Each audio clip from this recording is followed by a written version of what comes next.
आज मी तुम्हाला इथे पुरणपोळी दाखवते। पोळीचं जे कव्हर केलेलं आहे त्या कव्हर करता वेगळ्या पद्धतीने इथे कणिक भिजवलेली आहे।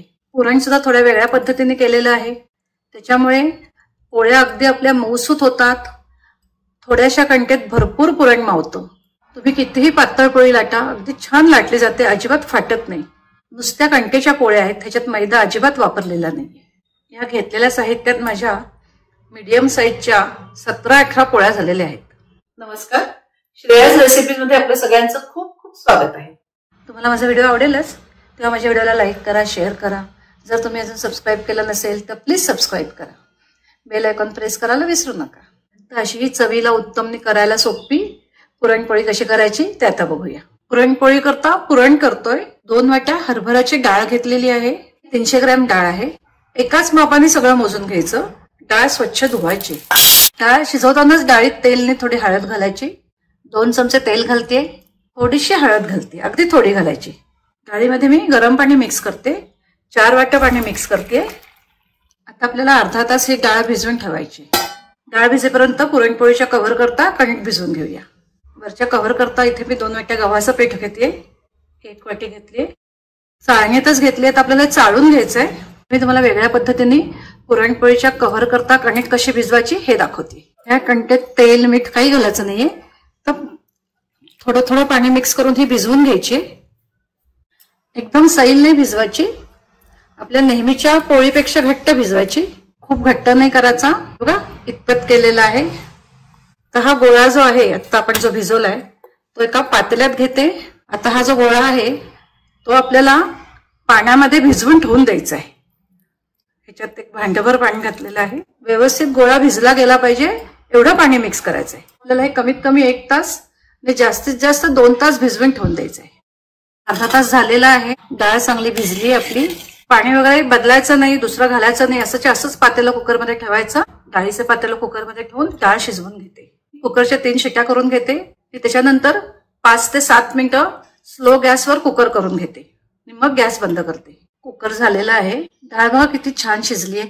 तुम्हाला इथे सोप्या पद्धतीने पुरण कसं करायचं हे दाखवते। डाळ ही चाळणीवर ओतूया, त्यातलं सगळं पाणी निघून गेलं पाहिजे। गुळ बारीक चिरून घेतलाय। 2 वाट्या आपली डाळ होती, त्याला मी 2 वाट्या गुळ घेतलेला आहे। वजनात सांगायचं तर हा 400 ग्रॅम गुळ आहे। गुळ घेताना वाटीत असा प्रेस करून गुळ घ्यायचा। किसून गुळ घेतला तरी चालेल। जायफळ घेतलं थोडंसं आणि वेलची घेतली, 10-12 वेलची सोलून घेतलेली आहे। थोडी साखर घालून पावडर करते म्हणजे अगदी छान होईल। डाळ गाळ झालेली आहे। आता ही आपल्याला मिक्सर मधून वाटून घ्यायची। मिक्सरचा चटणीचा जार घेतलाय, ह्याच्यात छान बारीक वाटलं जातं। हे माझं पुरण वाटून झालेलं आहे। आता थोडा गुळ घालते आणि गुळाबरोबर सुद्धा हे वाटून घेते। असं केल्याने गुळ पण अगदी व्यवस्थित बारीक होतो आणि आपल्याला पुरण करायला जास्त वेळ लागत नाही। आता ज्या कढईत पुरण आपल्याला शिजवायचं आहे त्याच्यातच घेते मी हे। अशी सगळी डाळ मी वाटून घेते। तुम्ही डाळ नुसती वाटून घेते मिक्सर मधनं आणि नंतर त्यात गुळ मिक्स करून पुरण शिजवलं तरी सुद्धा चालेल। हे बघा किती छान गुळगुळीत झालंय। आपला पावभाजीचा स्मॅशर असतो त्याने फक्त एकदा मी सगळं हे मिक्स करून घेते, त्यामुळे पुरण करायला वेळ लागत नाही। कढई गॅसवर ठेवली आहे, गॅसची फ्लेम लो टू मिडियम आहे। आता आपल्याला हे चांगलं सगळं शिजवून घ्यायचं आहे। पुरण करताना कढई मोठीच घ्यायची। 2 ते 3 मिनिटात आपला सगळा गुळ विरघळला आहे। खाली तवा घालते, हे खाली लागायचं नाही पुरण। तुम्ही अशा पद्धतीने पुरण केलं तर ते जास्त असं उडत पण नाही। पुरण झालं का कसं ओळखायचं? थोडंसं पुरण घेते मी ह्याच्यावर, बघा असं हातात घेतलं की हाताला चिकटतं कामा नाही। बघा काही हाताला लागलं नाहीये, म्हणजे आपलं हे पुरण तयार झालेलं आहे। हा डाव असा ह्याच्यात उभा करते, छान उभा राहिलाय म्हणजे आपलं पुरण झालेलं आहे। आता मी गॅस बंद करते। बंद केलाय। आता हे पुरण व्यवस्थित गार होऊ दे, मग पोळ्या करूया। कढईतनं पुरण काढून ठेवते, तर कधी कधी खाली लागतं मग ते पुरण एवढं ओलसर हवंच। गार झालं की ते घट्ट होतं। कव्हर करता जी कणिक भिजवून ठेवली होती अशी पाण्यात आपण भिजवून ठेवली होती, 1.5 तास होऊन गेलेला आहे। आता ही चांगली मळून घेऊया। आधी हे सगळं पाणी त्यातलं काढून टाकूया। पाणी सगळं काढून टाकलंय। आता एका थाळीत घेते, हे थोडंसं मीठ घालते ह्याच्यात। हे तेल सगळीकडे लावून घेऊ असं। अगदी थोडीशी हळद घालायची, जास्त नाही। पाव वाटी तेल घेतलाय, थोडं थोडं तेल घालून हे आपल्याला चांगलं मळून घ्यायचंय। सुरुवातीला हात जरा असे चिकट होतील, पण नंतर हे छान मळलं जातं. हे तेल ह्याच्यात चांगलं जिरलं गेलं पाहिजे. जेवढं मळाल तेवढी ह्या कणकेला तार येते आणि आपली पोळी खूप छान होते. सगळं तेल जिरवलंय, असं छान तेल ह्याच्यात जिरलं गेलं पाहिजे. ज्याच्यात मगाशी कणिक भिजवली त्याच भांड्यात घेतलाय. आता ह्याच्यात 2 चमचे तेल घालायचं. आता हे झाकून असंच अर्धा तास राहू दे. या तेलात ही भिजवलेली कणिक छान मुरू दे. पुरण गार झालेलं आहे. आता हे सुद्धा चांगलं मळून घेऊया. मगाशी जी वेलचीची आणि जायफळची पूड केली होती ती घालूया. हाताला थोडं तेल लावलंय. आता हे सगळं मिक्स करूया. आता ह्याचे एकसारखे गोळे करून घेते. आधीच करून घ्यायचंय म्हणजे मग हात सारखा खराब होत नाही. लिंबापेक्षा मोठे असे पुरणाचे गोळे करते. पुरण एवढं मऊ पाहिजे. अगदी सुख सुद्धा पुरण नको. कणिक सुद्धा चांगली भिजली गेली. हे बघ अशी त्याला तार येते. पोळी करूया. कणकेच्या गोळ्याच्या तिप्पट पुरणाचा गोळा घेतलेला आहे. एकदम मऊ झाल्यामुळे बघा कशी छान होते पारी त्याची तयार. मी पोळपाटावर बटर पेपर घेतलेला आहे. आता पुरणाचा गोळा ह्याच्यात भरूया.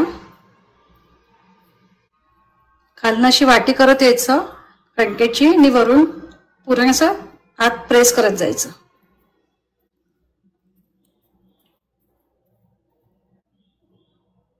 जास्त असेल तर थोडं काढून टाकायचं. किती छान तयार झालंय. गव्हाच्या पिठावरच मी लाटून घेते. हे पण चाळून घेतलेलं आहे पीठ.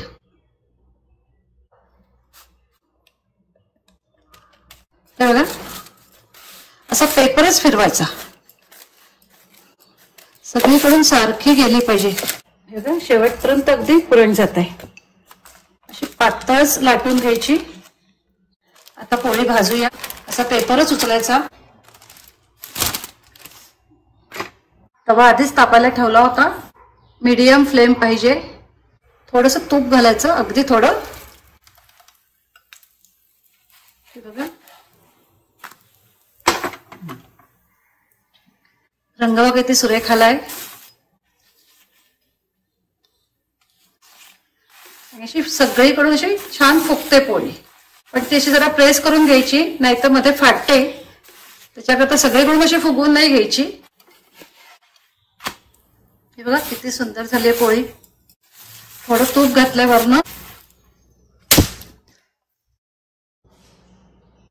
एकदा तवा तापला आणि ही कणिक चांगली मुरली की पोळ्या अगदी भराभरा होतात.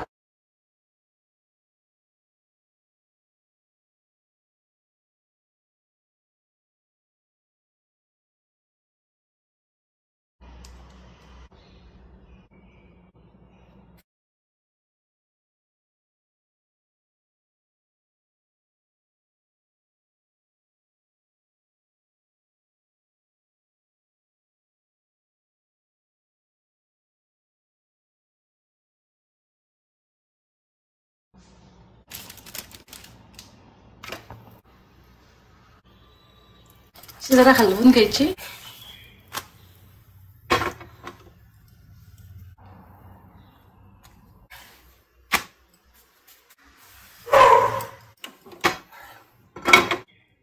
जेव्हा तुम्ही नवीन नवीन पोळ्या करत असाल तेव्हा असं बटर पेपरवर घ्या आणि त्याच्यावर लाटा. नाहीतर असं बघा पोळपाटावर पण छान जाते लाटली अशी, काही होत नाही.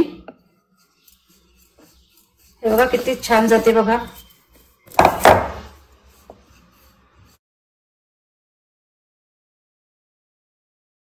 आपल्या सगळ्या पोळ्या करून झाल्यात. हे बघा तरी सुद्धा ह्यातली कणिक एवढी उरलेली आहे. कमी कणकेत सुद्धा भरपूर पुरण भरून अशी ही पोळी होते. अशा ह्या आपल्या पुरणाच्या पोळ्या तयार झालेल्या आहेत. दोन्हीकडून छान भाजल्या गेल्यात. अशा भाजल्या गेल्या पाहिजेत पोळ्या. पुन्हा अगदी मऊ पोळी झालेली आहे. शेवटपर्यंत पुरण गेलेलं आहे. अजिबात त्याला कड नाहीये.